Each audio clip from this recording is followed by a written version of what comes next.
Helo, Melanie a Rhys yma eto, a dyn ni am siarad I chi am Fflagiau Coch. Ac, wel, mae perthnasau rhwng ffrindiau yn digon intens fel arfer, ond ambell waith mae chwarae yn gallu troi'n chwerw, so dyna ydych chi'n sôn am heddi.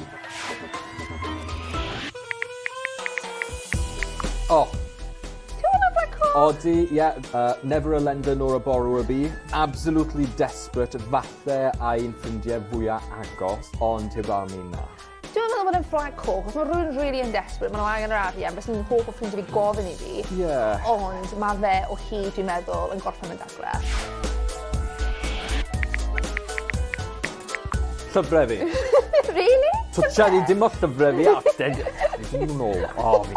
So neb yn gofyn am llyfrau fi, falle bod fi ddim darllen rhywbeth fel Mae da fi ddigon o llyfrau. Enwedig, achos dwi'n dau fo'n prifysgol fi'n trod PhD yma, lot o bobl yn gofyn fi am llyfrau, byth yn hwn yn ôl.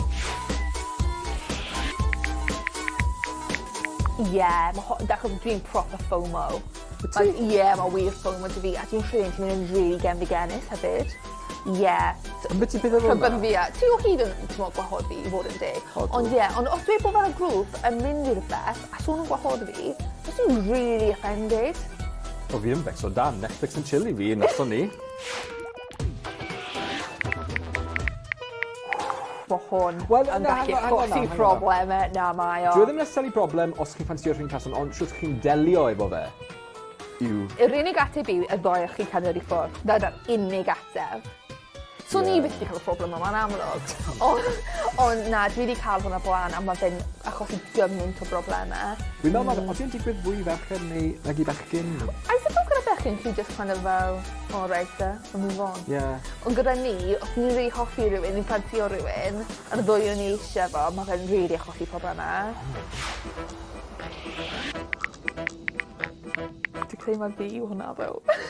O'n i'n mynd I weid jyst wedyn, mae'n rhas hwnna fel ti. Fel Lenny.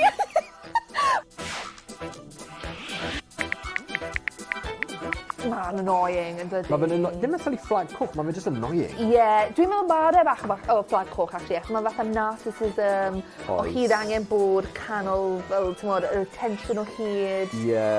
So, os da chi sylwadau am rhai o'r red flags, ro'n i'n sôn am nawr, rhwch hwnna sylwadau, ac falle welwn ni nhw a byddwn ni like ar y lle. Wel, sy'n anghytuno neu cytuno. Cytuno efo nhw, ond am y tro, diolch yn fawr eto, ac hwyl am y tro.